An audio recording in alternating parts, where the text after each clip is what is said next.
नमस्कार, ANB news देख रहे हैं आप। मैं हूं आपके साथ पल्लवी राजपूत और हमारे खास कार्यक्रम राजधानी लाइव में आप सभी का स्वागत है। और राजधानी लाइव की शुरुआत कर लेते हैं देश की राजधानी दिल्ली की खबर से। दरअसल दिल्ली में कोरोना की तेजी से बढ़ते मामलों को देखते हुए सरकारी अस्पतालों में किस तरह की तैयारी है, इसे देखने के लिए मुख्यमंत्री अरविंद केजरीवाल ने एलएनजेपी अस्पताल का दौरा किया। उनके साथ दिल्ली के स्वास्थ्य मंत्री सत्येंद्र जैन भी मौजूद थे।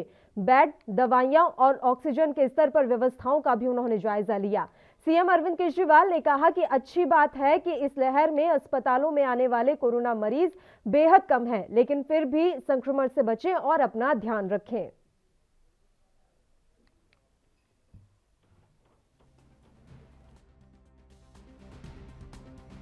37,000 सारी अपनी कैपेसिटी इस्तेमाल नहीं की है, लेकिन अगर ज़रूरत पड़ेगी तो हम 37,000 बेड्स तक तैयार करके 10,000 11,000 आईसीयूज़ हम दिल्ली में तैयार कर सकते हैं, लेकिन अभी उतनी ज़रूरत पड़ नहीं रही है। एक सवाल और है अरविंद, जैसे आपने खुद ने कहा कि 136 में से 130 मरीज वो हैं जो कोमॉर्बिड हैं और कोमॉर्बिड होने के बाद उनको इन्फेक्शन यहाँ मिला, तो ऐसे में मौत भी उन्हीं लोगों की ज़्यादा हुई है, तो उसके लिए स्पेशली कुछ आप लोगों ने इंतज़ाम किया है? क्योंकि आज ही ऑर्डर भी निकाला है आप लोगों ने। नहीं, मैंने वही कहा कि वो लोग किसी और बीमारी के लिए इलाज कराने के लिए आए थे और इंसिडेंटली उनको कोरोना भी मिला, तो वो जिस भी बीमारी का इलाज कराने के लिए आए थे उस बीमारी का इलाज तो हम कर ही रहे हैं।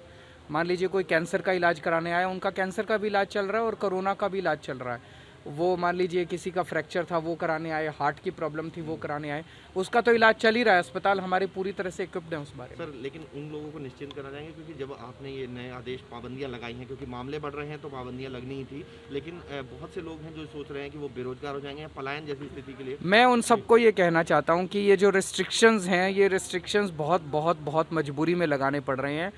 दिल्ली के अंदर लगातार कोरोना की जो आंकड़े हैं वो बढ़ते हुए नज़र आ रहे हैं। लगातार संक्रमणों की गिनती जो है वो बढ़ती हुई नज़र आ रही है।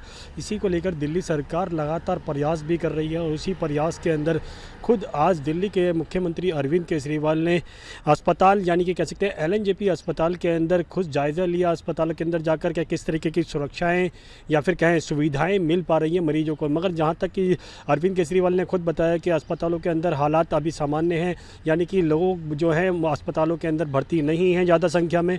अगर होम क्वारंटाइन की बात करें तो होम आईसीयूज़ के अंदर लगातार मरीजों की संख्या बढ़ती हुई नज़र आ रही है। इसी को लेकर दिल्ली सरकार अब योग के माध्यम से जो आईसीयूज़ में हैं यानी कि होम आईसीयूज़ के अंदर जो मरीज हैं उनका इलाज करेगी, उनको होम आईसीयूज़ के द्वारा कहीं ना कहीं ठीक करने की कोशिश की जाएगी। इसीलिए योग की जो क्लासेज हैं वो कल से स्टार्ट की जाएगी।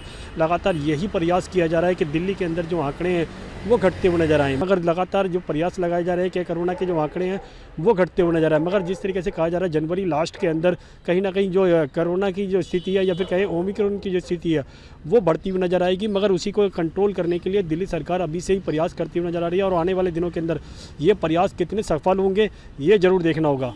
कैमरा पर्सन इरफान खान के साथ राजीव कुमार तिवारी, एएनबी न्यूज़, दिल्ली।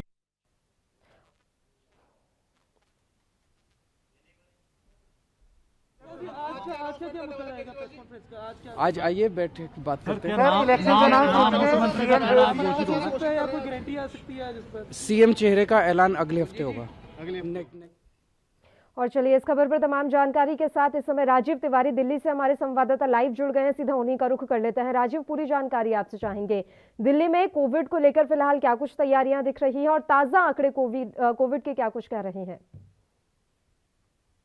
देखिए, बिल्कुल सही कहा आपने। यहाँ पर बात करें जिस तरीके से स्थिति बनी हुई है दिल्ली के अंदर वो कहीं ना कहीं चौंकाने वाली है। मगर दिल्ली सरकार जो है वो निरंतर कोशिश भी करती नजर आ रही है और इसी को लेकर पिछले 24 घंटे के अंदर जो आंकड़े आए हैं वो भी लगभग 21,000 से ज्यादा के हैं, तो भी कहीं ना कहीं स्थिति बिगड़ी हुई है। और दिल्ली सरकार खुद इस तरीके को स्थिति को कंट्रोल करने के लिए लगातार जनता से भी प्रयास करने की कोशिश कर रही है। जनता से कह सकते हैं बातचीत के माध्यम से कहें या फिर कहें लोगों को जागरूक करने के लिए लगातार प्रयास भी करी जा रहे हैं। इसी को लेकर दिल्ली के मुख्यमंत्री अरविंद केजरीवाल ने कल दिल्ली के सबसे बड़े अस्पताल यानी कि एलएनजेपी अस्पताल के अंदर खुद जायजा लिया कि कितनी बड़ी संख्या के अंदर मरीज अस्पतालों के अंदर आ रहे हैं और यहाँ तक कि उनको क्या सुविधाएं मिल पा रही हैं और यहाँ तक कि बड़े जो अस्पताल हैं उनके अंदर किस तरीके की सुविधाएं दी जा रही हैं, कोरोना का इलाज हो रहा है नहीं हो रहा है, ये सारी जायजा उन्होंने लिया और खुद मीडिया से बातचीत करते हुए उन्होंने कहीं ना कहीं ये भी कहा कि अस्पतालों के अंदर अभी इतनी बड़ी संख्या नहीं है मरीजों की जितनी उम्मीद लगाई जा रही थी, मगर अस्पतालों के अंदर तमाम वो सुविधाएं दी जा रही है, चाहे वो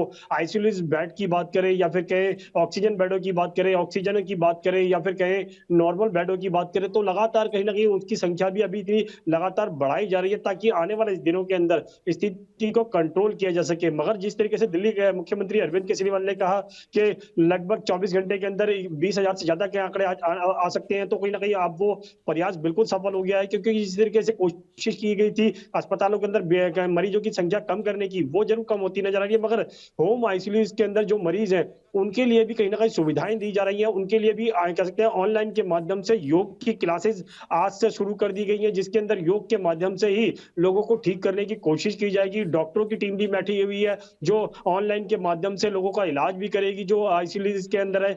तो लगातार कहीं ना कहीं दिल्ली सरकार कोशिश जरूर कर रही है, मगर आंकड़े जो है वो अभी भी दिल्ली सरकार के कंट्रोल से बाहर होते हुए नजर आ रहे हैं, क्योंकि जिस तरीके से पिछले 24 घंटे के अंदर बात करें 21,000 से ज्यादा के आंकड़े हैं, वो कहीं ना कहीं चौंकाने वाले हैं। मगर दिल्ली सरकार जिस तरीके से कोशिश कर रही है उसके अंदर कहीं ना कहीं थोड़ी बहुत और सख्ती होनी चाहिए थी, जिससे कहीं ना कहीं लोगों को सोशल डिस्टेंसिंग का दायरा बनाने में आसानी हो, लोगों को मास्क लगाने में आसानी हो। मगर यहाँ पर बाजारों की जो बात करें वहां पर कहीं ना कहीं जो भीड़ जो देखने को मिल रही है उससे कहीं ना कहीं लोगों के अंदर डर जरूर बना हुआ है। जी, अभी तो ये भी कहा जा रहा है राजीव कि लोग ज्यादा गंभीर रूप से बीमार नहीं हुए हैं और जिन लोगों को कोविड हुआ भी है वो आइसोलेशन में ही ठीक हो जा रहे हैं।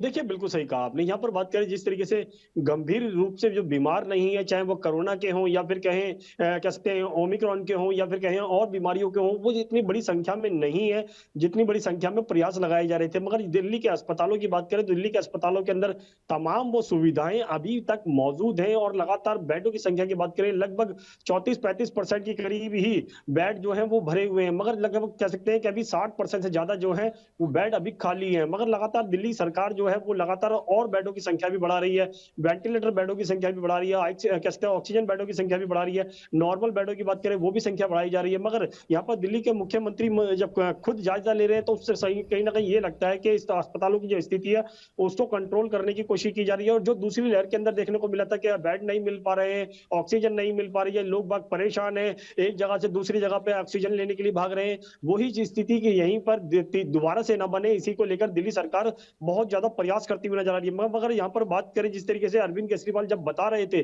तो कहीं ना कहीं जो कहा गया था कि अरविंद केजरीवाल पॉजिटिव हुए थे तो दोबारा से उनके अंदर वही खांसी के लक्षण देखने को मिल रहे थे, तो कहीं ना कहीं उन्होंने भी यही कोशिश की कि खांसी जो उनको तो महसूस ना हो, मगर लगातार कहीं ना कहीं उनको भी खांसी हो रही थी। मगर लगातार जिस तरीके से अरविंद केजरीवाल ने आईसीयू के अंदर खुद अपना इलाज किया है, एक हफ्ते के करीब घर में रहे, बिल्कुल, अभी अरविंद केजरीवाल पूरी तरह से स्वस्थ नजर आ रहे हैं। राजीव, सवाल ये भी है कि क्या कोई और भी प्रतिबंध दिल्ली में लगाए जा सकते हैं या जो डीडीएमए के द्वारा निर्देश जारी किए गए हैं अभी उसी पर सरकार कायम रहेगी? देखिए बिल्कुल सही कहा आपने। यहाँ पर बात करें डीडीएमए की तरफ से जो अभी तक सख्ती की गई है उसी को कहीं ना कहीं आगे किया जा रहा है, उसी को बढ़ाया जा रहा है। बाजारों के अंदर भी कहीं ना कहीं ऑड इवन चालू है। नाइट कर्फ्यू की बात करें तो वो भी अभी लगातार चालू होता हुआ चलता हुआ नजर आ रहा है। मगर जिस तरीके से वीकेंड्स कर्फ्यू लगाया गया था वो कहीं ना कहीं 2 दिनों के लिए था, मगर दोबारा से प्रयास लगाया जा रहा है कि वीकेंड्स कर्फ्यू जो है वो फ्राइडे से दोबारा से लगाया जा सकता है। तो कहीं ना कहीं कोशिश जरूर की जा रही है, मगर व्यापारी जो है वो कहीं ना कहीं दिल्ली सरकार से नाराज होते हुए नजर आ रहे हैं, क्योंकि उनकी दुकानें जो है वो प्रॉपर तरीके से नहीं खुल पा रही है, जिसकी वजह से उनको नुकसान का खामियाजा झेलना पड़ रहा है। जी शुक्रिया राजीव तमाम जानकारी देने के लिए। आप हमारे साथ जुड़े तो आपको बता दें कि दिल्ली में कोविड को लेकर तैयारियां पूरी पुख्ता नजर आ रही हैं। खुद दिल्ली के सीएम अरविंद केजरीवाल धरातल पर जाकर तमाम तैयारियों को परख रहे हैं। अगली खबर का रुख कर लेते हैं जो कि राजधानी चंडीगढ़ से है।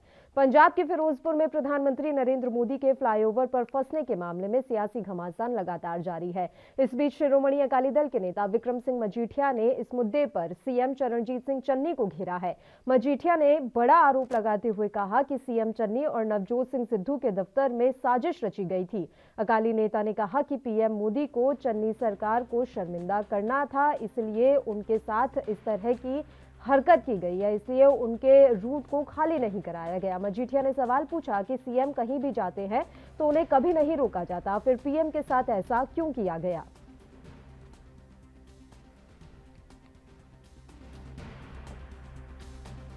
फंसे हुए थे जीटी रोड पे, प्राइम मिनिस्टर कैसे फंस गए? सो ये प्लानिंग एंड प्लॉटिंग जो एक प्राइम मिनिस्टर की जान को खतरे में डाल सकता है। मैं तो बहुत छोटी सी चीज हूं, मैंने तो एक नॉर्मल उदाहरण दिया है और मैंने फैक्ट्स के साथ बात करी है।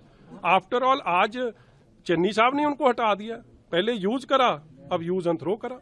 क्या लगता है कि और इसकी अगर जब इंक्वायरी सही होगी तो आप देखोगे कि it's not about Narendra Modi ji alone, it's about the prime minister's chair, it's a constitutional post, the most protected person is your prime minister of the country. आपने सारी दुनिया में मजाक उड़ा दिया और वो सिर्फ इसलिए क्योंकि आपकी पॉलिटिक्स थी।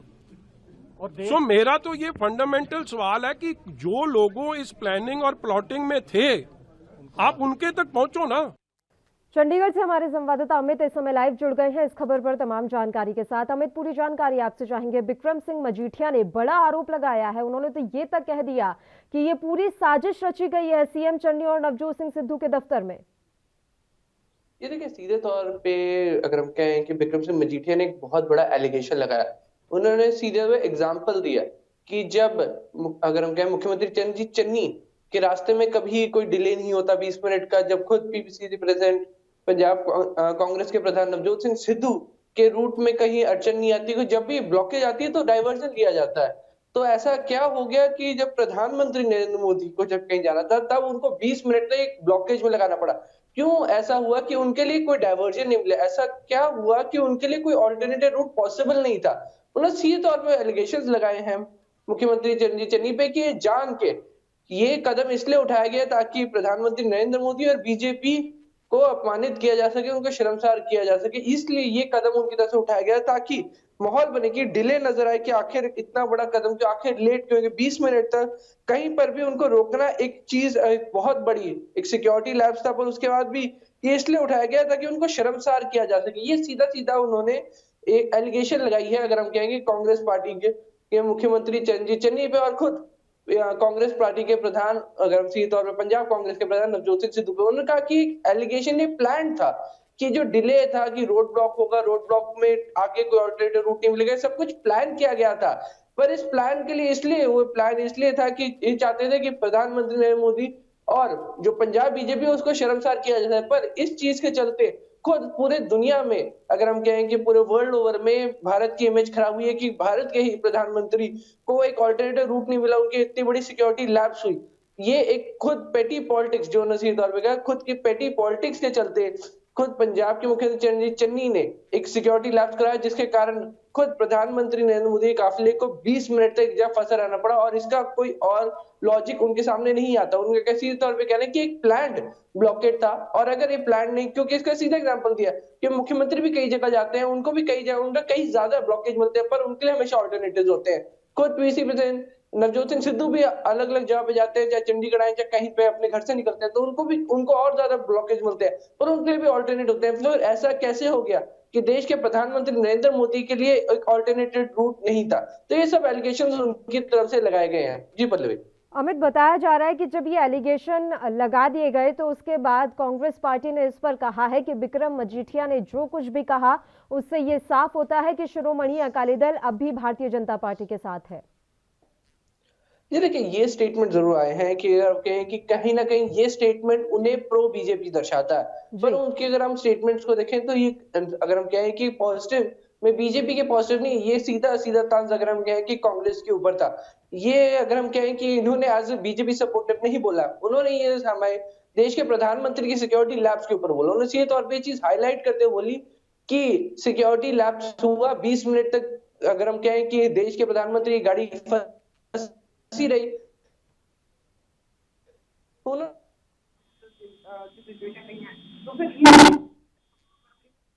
सिचुएशन प्रधानमंत्री में क्यों आ गई? क्या वो इसलिए आई कि वो बीजेपी की एक रैली में जा रहे थे? क्या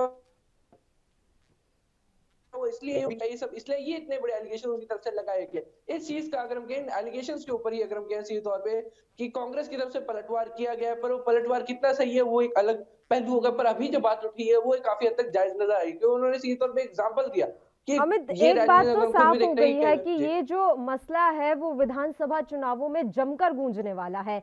हर कोई पार्टी इस मुद्दे का अब अपने अपने स्तर पर अपने हक के लिए इस्तेमाल करने का प्रयास कर रही है।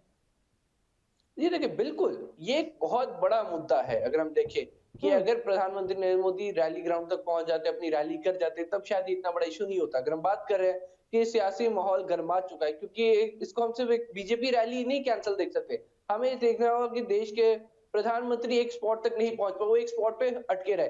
तो एक है, इसको हर पार्टी घेरती हुई नज़र आ रही है, चाहे हम सीधे तौर पे कहें कि आम आदमी होगी, चाहे कांग्रेस होगी, हर कोई इस पे निशाना साधते हुए ज़रूर नज़र आ रहा है। जहाँ कांग्रेस लगातार ये बोलती हुई नज़र आ रही है कि तिल का ताड़ बनाया जा रहा है कि एक्चुअल में कोई सिक्योरिटी थ्रेट नहीं था, एक्चुअल में कोई अगर हम कहें कि रिस्क नहीं था, सिर्फ जाम में फंसे हुए थे और अल्टरनेटिव में उनसे बातचीत कम्युनिकेट किया जा रहा था और अल्टरनेटिव निकाला जा रहा था, पर खुद प्रधानमंत्री ने वापस जाने का फैसला लिया। तो ऐसे कई चीजें, कई ऑप्शन है। बीजेपी लगातार अगर हम कहें कि कांग्रेस को घेरती हुई नजर आ रही है कि सारी रिस्पॉन्सिबिलिटी उनकी तरफ ट्रांसफर की जा रही है, तो वही कांग्रेस बार-बार ये चीज बोल रही है कि सारी सिक्योरिटी एक्चुअल में एसपीजी के अंडर थी, सारे डिसीजन उनके पास थे। तो ऐसे में हमारी लैब्स कहाँ से आते हैं? हमारी तरफ से जो सपोर्ट दिया जाना था, वो सब सपोर्ट दिया गया है, पर बार-बार अब ये खींचतान शुरू हो चुकी है। और ये अगर हम कहें कि 2022 के चुनाव को देखते हुए अगर हम कहें कि बहुत अहम मुद्दा बनने वाला है कि जहाँ जितना बीजेपी ज़्यादा से ज़्यादा कोशिश करेगी इस मुद्दे को हाईलाइट करने की, इस मुद्दे को इश्यू बनाने की, क्योंकि देखिए एक लैप्स हुआ, ये हम इनकार नहीं कर सकते। गाड़ी फंसी हुई थी प्रधानमंत्री नरेंद्र मोदी 20 मिनट तक, ये भी हम इनकार नहीं कर सकते।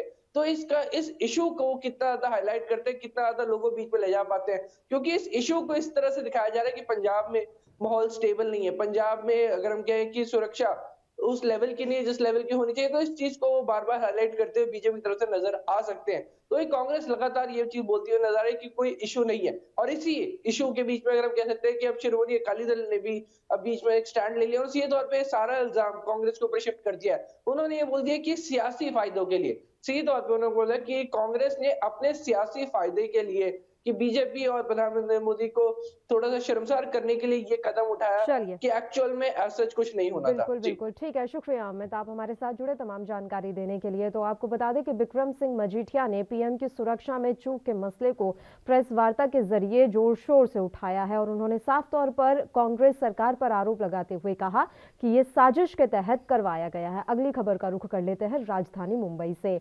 राकंपा नेता शरद पवार ने ऐलान किया है कि राष्ट्रवादी कांग्रेस पार्टी उत्तर प्रदेश में समाजवादी पार्टी के साथ गठबंधन कर विधानसभा चुनाव लड़ेगी। पार्टी अध्यक्ष शरद पवार सपा अध्यक्ष अखिलेश यादव के साथ चुनावी मंच भी साझा करेंगे। राष्ट्रवादी कांग्रेस पार्टी के प्रमुख शरद पवार ने उत्तर प्रदेश और गोवा विधानसभा चुनाव से पहले अहम बयान देकर हलचल मचा दी है। उन्होंने मुंबई में एक प्रेस कॉन्फ्रेंस के दौरान कहा कि उनकी पार्टी गोवा में होने वाले आगामी विधानसभा चुनाव के लिए कांग्रेस और तृणमूल कांग्रेस से गठबंधन के लिए बात कर रही है। इसी के साथ उन्होंने स्वामी प्रसाद मौर्य और भाजपा से इस्तीफा देने वाले अन्य नेताओं और समाजवादी पार्टी में शामिल होने को लेकर भी बड़ा खुलासा किया।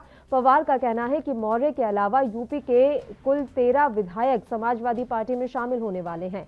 बताया गया है कि राकंपा उत्तर प्रदेश में समाजवादी पार्टी के साथ गठबंधन कर विधानसभा चुनाव लड़ेगी। पार्टी अध्यक्ष शरद पवार सपा अध्यक्ष अखिलेश यादव के साथ चुनावी मंच भी साझा करेंगे। अगले हफ्ते वे लखनऊ जाएंगे, जहां सपा और अन्य छोटे दलों के साथ सीट बंटवारे को लेकर चर्चा की जाएगी।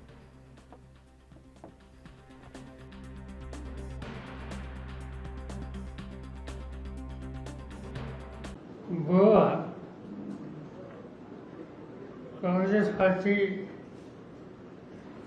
तृणमूल कांग्रेस, राष्ट्रवादी कांग्रेस, इनमें डिस्कशन चालू है। कुछ जगह जहां हम कंटेस्ट करना चाहते थे, इसकी सूची बाकी दोनों पार्टी को दी है और मुझे विश्वास है कि अगले 2 दिन में इसका अंतिम निर्णय हो। इससे मेरे मन में एक बात साफ है कि उत्तर प्रदेश में परिवर्तन आने वाला है। उत्तर प्रदेश में लोग बदलाव चाहते हैं। उत्तर प्रदेश में जो एक सांप्रदायिक विचार मजबूत करने के लिए कोशिश हो रही है, पहले मैंने उत्तर प्रदेश के मुख्यमंत्री का एक बयान देखा कि 80% लोग हमारे पास है, खाली 20% लोग हमारे साथ नहीं है। ऐसा मैं जो मीनिंग समझता हूँ, अर्थ समझता हूँ, 20% लोग कौन हो सकते? इस खबर पर तमाम जानकारी के साथ मुंबई से हमारे संवाददाता मुरारी सिंह इस समय लाइव जुड़ गए हैं। उनका रुख कर लेते हैं। मुरारी, पूरी जानकारी आपसे चाहेंगे। शरद पवार अब महाराष्ट्र के अलावा अन्य राज्यों में भी अपनी पार्टी के विस्तार की योजना तैयार कर रहे हैं। जी पल्लवी, बिल्कुल सही कहना है। शरद पवार एक बार फिर महाराष्ट्र सहित होने वाले 5 राज्यों के चुनाव में कहीं न कहीं हलचल जरूर मचा दिए हैं। जिस तरीके से उन्होंने मीडिया से बात करते हुए उन्होंने कहा कि वह लखनऊ जाएंगे और सपा प्रमुख अखिलेश यादव से उनकी मुलाकात होगी और सीट बंटवारों के साथ जो छोटी पार्टियां हैं उन्हें एक साथ लाया जाएगा। तो कहीं न कहीं चाहे गोवा का चुनाव हो या उत्तर प्रदेश का, उसके पहले ही एनसीपी प्रमुख शरद पवार का जो ये बयान आया है उसे लेकर के राजनीतिक सियासत में हलचल जरूर तेज हो गई है। पल्लवी, बिल्कुल, अभी ये साफ नजर आ रहा है कि शरद पवार लगातार अपनी पार्टी का विस्तार कर रहे हैं। अब बड़ा सवाल ये है कि क्या ये लोकसभा चुनावों की तैयारी है? क्या शरद पवार अब ये दावा ठोक रहे हैं कि केंद्र की राजनीति में भी वो प्रवेश करने वाले हैं? ये कहना गलत नहीं होगा पल्लवी। जिस तरीके से उन्होंने कहा कि गोवा में भी तृणमूल कांग्रेस और कांग्रेस के साथ उनकी चुनाव लड़ने की चर्चा चल रही है और गोवा में भी वह अपने उम्मीदवार उतारेंगे। साथ ही उन्होंने जिस तरीके से कहा कि उत्तर प्रदेश में सपा जिस तरीके से सरकार में वापस आ रही है और मुख्यमंत्री बयान दे उसके विपरीत वहां पर स्थिति बन रही है। अगर इससे पहले पल्लवी नजर डाले पश्चिम बंगाल के जो चुनाव थे उसमें भी एनसीपी प्रमुख शरद पवार की एक बड़ी भूमिका थी और शायद उसी रणनीति के तहत होने वाले 5 राज्यों में शरद पवार अपनी पैच बनाना चाहते हैं ताकि लोकसभा की जो चुनाव हो उसमें एक अहम भूमिका निभाया जा सके विपक्ष के रूप में। पल्लवी, मुरारी, देखिए, उत्तर प्रदेश के लिए तो उन्होंने अपनी रणनीति साझा कर दी है कि वो समाजवादी पार्टी और अन्य जो छोटे दल हैं उनके साथ गठबंधन पर चर्चा करेंगे। लेकिन गोवा और मणिपुर के लिए क्या विचार है? वहां ऐसी कौन सी पार्टी है जिसके साथ वे गठबंधन कर सकते हैं? देखिए पल्लवी, कल जिस तरीके से उन्होंने प्रेस कॉन्फ्रेंस में कहा कि गोवा में तृणमूल कांग्रेस ममता बनर्जी और कांग्रेस और साथ ही एनसीपी, ये तीनों पार्टियां एक साथ लड़ेंगी और वहां की जो छोटी पार्टियां हैं उन्हें भी हम साथ लेकर चुनाव लड़ेंगे। बहुत जल्द ही सीट बंटवारों को लेकर तीनों पार्टियों में चर्चा होगी और साथ ही उन्होंने कहा कि मणिपुर में भी एनसीपी की एक अहम भूमिका होगी। एनसीपी वहां छोटी पार्टियों के साथ मिलाकर एक करारा जवाब वहां पर दिया जाएगा। तो कहीं न कहीं शरद पवार जो है कि 3 राज्यों में चुनाव लड़ने के लिए अभी तक हुंकार भर चुके हैं। पल्लवी, बिल्कुल, लगातार शरद पवार की तैयारियां जो हैं वो जारी हैं। अब सवाल ये है कि आने वाले समय में जब वो गठबंधन का ऐलान करेंगे तो ये भारतीय जनता पार्टी के लिए कितना मुश्किल होने वाला है, चाहे वो उत्तर प्रदेश का चुनाव हो या फिर गोवा और मणिपुर का। यहाँ पर भी बीजेपी की ही सरकारें हैं। देखिए, अगर उत्तर प्रदेश की बात करें तो जिस तरीके से शरद पवार अपने राजनीति के लिए या फिर जिस तरीके से राजनीतिक कारणों से उनकी मुलाकात भी कुछ महीनों पहले हुई थी, उसे लेकर ये अंदाजा लगाया जा रहा है कि छोटी पार्टियों के साथ जो उनके कार्यकर्ता हैं, चाहे वो महाराष्ट्र में है, चाहे गोवा में है, चाहे मणिपुर में है, ये कहीं न कहीं उत्तर प्रदेश में फोकस डाल सकते हैं। जिस तरीके से मौर्य ने अपने पद का इस्तीफा दे करके समाजवादी का दामन थामे हैं, ऐसे में शरद पवार ये भी आरोप लगा रहे हैं कि और कई ऐसे विधायक हैं जो बीजेपी छोड़ जो है कि सपा के साथ आ रहे हैं, तो सपा एक अच्छी मजबूत स्थिति में है। अब ऐसे में शरद पवार की क्या भूमिका होगी, एक अपाना जल्दबाजी है, लेकिन शरद पवार जिस तरीके से लखनऊ जाने की तैयारी कर रहे हैं, देख रहे कि जब लखनऊ पहुंचेंगे तो वहां पर समाजवादी के साथ साथ और कितनी पार्टियां एक साथ होती हैं, उसके बाद ही अंदाजा लगाया जा सकता है कि बीजेपी को उत्तर प्रदेश में कितना खामियाजा भुगतना पड़ेगा शरद पवार की राजनीति से। गोवा की अगर बात करें हम, तो यहाँ पर तो बड़ा आसान नजर आ रहा है शरद पवार के लिए कांग्रेस पार्टी से गठबंधन करना, क्योंकि महाराष्ट्र में भी वो गठबंधन की सरकार चला रहे हैं। तो ऐसे में ये माना जा सकता है कि गोवा में बड़े आसानी के साथ उनके सीट बंटवारे पर भी समर्थन उन्हें मिल जाएगा, सहमति बन जाएगी। इसके अलावा ये अहम सवाल है कि क्या मुख्यमंत्री का जो पद है वो कांग्रेस पार्टी के पास रहेगा या फिर राकंपा इसको मांग सकती है? देखिए पल्लवी, इस मामले में कुछ भी कह पाना थोड़ी जल्दबाजी होगी, क्योंकि शरद पवार खुद कह रहे हैं कि गोवा में चुनाव के लिए तृणमूल कांग्रेस ममता बनर्जी और कांग्रेस के साथ चर्चाएं चल रही है। अब इस सीट को लेकर के बातें होंगी। अगर ऐसी रणनीति बनती है, सीट बंटवारा होगा, तो कांग्रेस जरूर चाहेगी कि गोवा में उसकी सरकार बने, क्योंकि कांग्रेस जिस तरीके से पश्चिम बंगाल में खामोश बैठी थी और खुद महाराष्ट्र की बात करें तो एनसीपी प्रमुख शरद पवार को पूरी कमान दे बैठी है। अब ऐसे में कांग्रेस चाहेगी कि गोवा का जो मुख्यमंत्री हो कांग्रेस का हो, लेकिन स्थिति अभी ऐसी है कि जब ये बैठक होगी, सीट बंटवारे होंगे, उस पर ये कितनी सीट लाते हैं उसके बाद ही कुछ कह पाना सही होगा। पल्लवी, आखिरी सवाल है मुरारी, देखिए शरद पवार के लिए हमेशा से ये कहा जाता रहा है कि महाराष्ट्र में सरकार भी वे ही चला रहे हैं, उद्धव ठाकरे तो बस नाम के मुख्यमंत्री हैं। देखिए, हाल ही बयान अगर देखा जाए तो हाल ही बयान में जिस तरीके से कहा जा रहा था कि शरद पवार मुख्यमंत्री हैं या फिर उद्धव ठाकरे ही मुख्यमंत्री हैं, राम कदम बीजेपी के जो नेता उन्होंने सीधा मीडिया से बात करते हुए कहे थे। लेकिन महाराष्ट्र की राजनीति में और महाविकास आघाड़ी सरकार का निर्माण करने वाले एनसीपी प्रमुख शरद पवार हैं, ये सारे राजनीति के लोग जानते हैं। समय समय पर शरद पवार जो है सरकार के साथ, मंत्रियों के साथ और होने वाले विवादास्पद बयानों पर भी अपना बयान देते हैं। तो महाविकास आघाड़ी सरकार बनाने वाले शरद पवार अब पूरे कह सकते हैं कि देश में अपने पैर पसारने की भी तैयारी कर रहे हैं, और यही वजह है तो गठबंधन का बहुत चलिए, शुक्रिया मुरारी तमाम जानकारी देने के लिए। आप हमारे साथ जुड़े और इसी के साथ राजधानी लाइव में भी फिलहाल के लिए इतना ही। मुझे दीजिए इजाजत। देश और प्रदेश के तमाम ताजा खबरों के लिए आप बने रहिए हमारे साथ। नमस्कार।